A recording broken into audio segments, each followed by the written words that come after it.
Hey guys, here is lesson 9.1. We are finally out of fractions. Can I get a whoop whoop?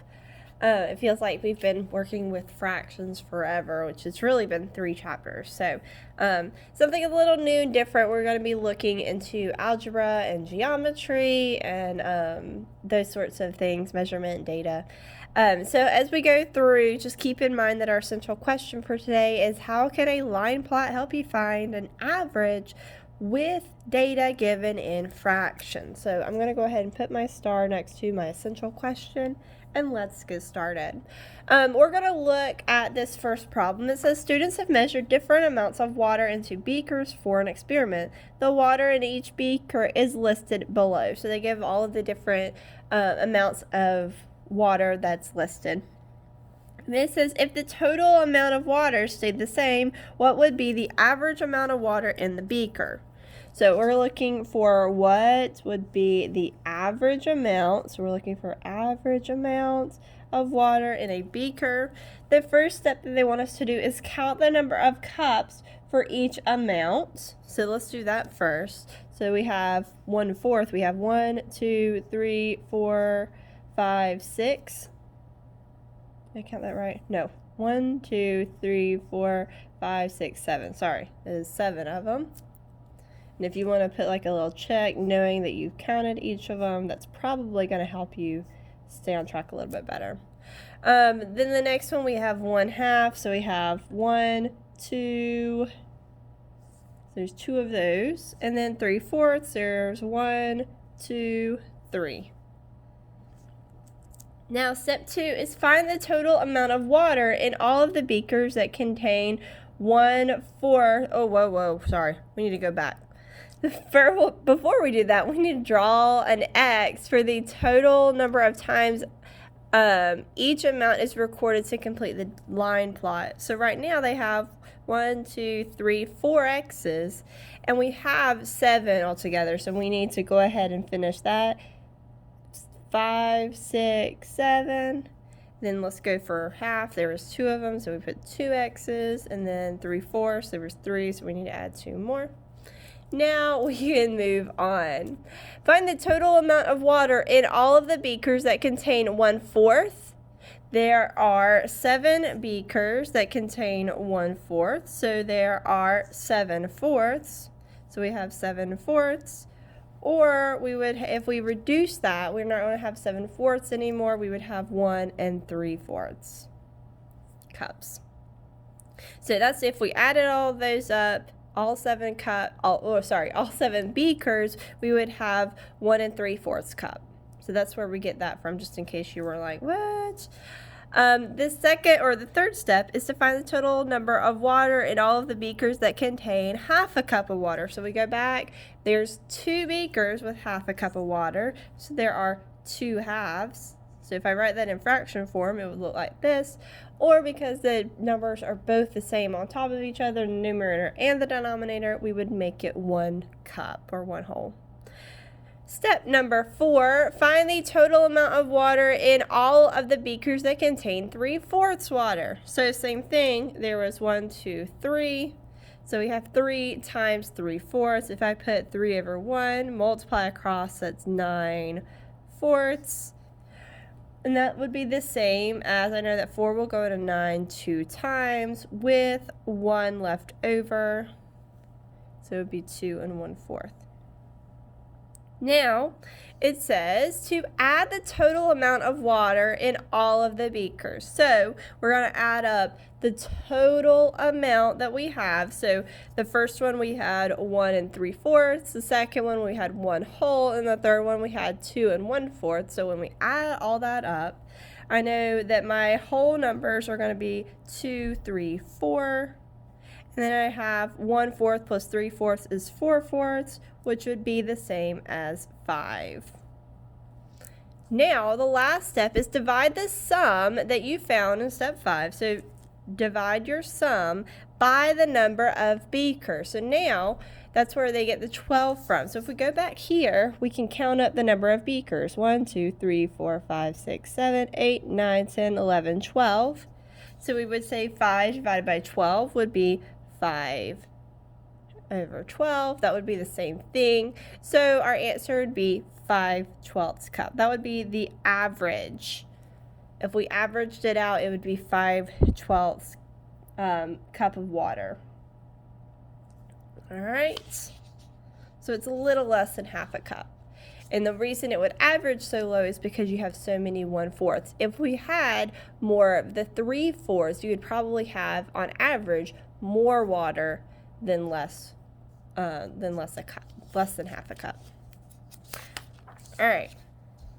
Let's go ahead and go to the back of this page. It says, try this. You can use the order of operations to find the average. Solve the problem as a series of expressions and then that use parentheses and brackets, then separate them. Perform operations from inside the parentheses. So remember, when we do these parentheses, we have these brackets. We have to do the parentheses inside the brackets first, then we do the bracket itself. Okay, so with this one, we have 7 times 1/4. I know that 7 times 1/4, I'm putting it over 1. Let me bring it in just a little bit here. So that would be 7 over 4. Then we would add to that 2 times 1/2, so 2 over 1. 2 times 2 is 2. 2 times 2 is 2, so I know that that's 1 whole, 2 halves, or 1 whole. And then this one is 3 times 3 is 9. 1 times 4 is 4. Now what we have to do is we have to add up what's in the bracket. So I have 4/7 plus 1 plus 7/4 plus 1 plus 9/4. I'm going to reduce these because it's easier for me to add them if they're reduced. I don't know about you, but I'm going to reduce them. I know that 4 will go into 7 one time with 3 left over, plus 1 whole, plus I know that will go into it 2 times with 1 left over. So it looks very similar to what we just did, guys. All right, so now we would add it 2, 3, 4, plus that one is 5, so there'd be 5 divided by 12. And again, that would be the same as 5 over 12. So they're just showing you a different way that you could see it and set it up.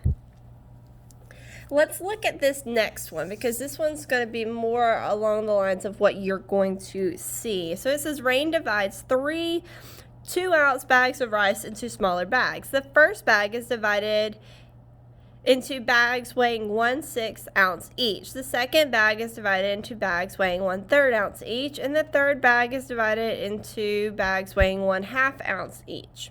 Find the number of 1/6, 1/3, and 1/2 ounce bags, then graph the results on the line plot. So write the title for, the first thing we're going to do is write the title for the line plot. So we're going to put that down here in this area. So what we're trying to find, or what we're showing, is the weight of the rice bag. So that's what we're going to write. Weight of, oops, you can't even see that. Rice bags. And we're going to be doing that in ounces because they're talking about in ounces, so we're going to label that it is in ounces. And then we go back to step number 2. It says label 1/6, 1/3, and 1/2. So they've already done that, 1/6, 1/3, 1/2, to show where our X's would go on our line plot. This one says use division to find the number of 1/6 ounce, 1/3 ounce, and 1/2 ounce bags that were made from the 3 original 3-ounce bags. So we know how to do division with fractions. So I know that I'm going to do 2. I'm going to flip the sign, times, and then I'm going to flip over my fraction, 6. That means that there's going to be 12. But they already have it set up for me. That's so nice. I don't have to rewrite everything. All right, this one, instead of dividing, I'm going to multiply. Instead of 1/3, I'm going to multiply by 3. Remember, my first number does not change. It stays the same. So then 2 times 3 is 6. And this last one, flip the sign. Then I flip this over, so it would be 2. So 2 times 2 is 4. Now we're going to draw an X to represent the number of rice bags. So this first one, we have 12 1/6 bags. 1, 2, 3, 4, 5, 6, 7, 8, 9, 10, 11, 12. My 1/3 bags, there were 6 of them, so I'm going to do 1, 2, 3, 4, 5, 6. And then my 1/2 bags, there was only 4 of those. 1, 2, 3, 4. And then we are done. That's all they wanted us to do. They just wanted us to represent this data on this line plot. Now, sometimes they're going to ask us questions based on our line plots, and a lot of times that's what you're going to see, and that's actually what we're going to look at in just a second. So let's go ahead and go to the Share and Show section. It says use the data to buy beads for... Use the data on the line plot, then answer the questions. Lily needs to buy beads for a necklace. The beads are sold by mass. She sketches a design to determine what beads are needed and then writes down their sizes. The sizes are shown below. So what she did is she wrote down all of the sizes, and then now we have to put them on the line plots. So let's go ahead and do that. We have 1/5. She's already done that one. 1/5. 1/5. She's done all of the 1/5s. Now we go to 2/5. So we have 1, 2, 3, 4, 5. And it's just easier for me to cross them out as we go. That way I can see it and make sure I got it. 3/5. 1, 2, 3. And 4/5, I have 1, 2. All right. Now it says, what is the combined weight of the mass of beads with a mass of 1/5 gram? So when we see that, you have to think, there are how many x's above 1/5? We know that there are 3 x's above 1/5. So if we combined all 3 of those fifths together, there would be 3/5 or 3/5 grams. So the combined weights, or the combined mass of this, would be 3/5 grams. The next one, it says, what is the combined mass of the beads with 2/5 gram? So then you would combine the mass of 2/5. This is a little bit harder than the 1/5. So I have 1, 2, 3, 4, 5. So up here I'm going to go 5 times 2/5. And that would give me my combined weight of all of those. So now I'm going to multiply it. That's 10, that's 5. So my combined mass would be 2 grams. Oops, I don't know why I put the M there. Sorry, it's 2 grams. Number 3, what is the combined mass of all of the beads on the necklace? So that one, you're combining all of the weight. So we know that this was 3/5 grams. We know that this altogether was 2 grams. Now we need to figure out what is the total mass of this one and this one. I want y'all to go ahead and do it and just write it above just like I just did. Pause the video and then check your work.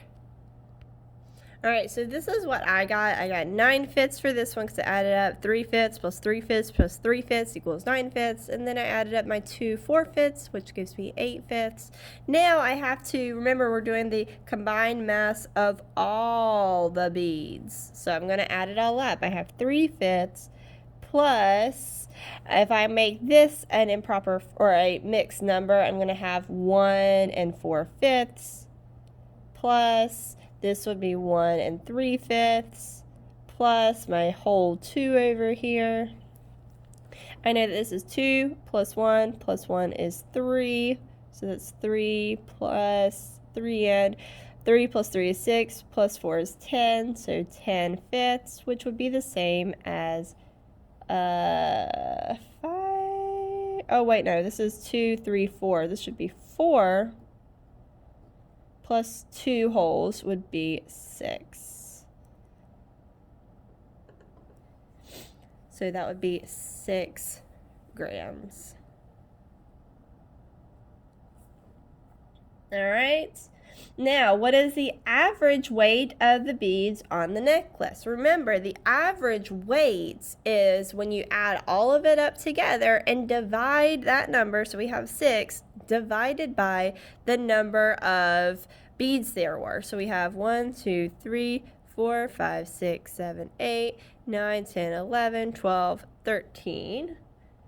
So we have 6 divided by 13. And if I wrote that as a fraction, it would be 6/13 gram.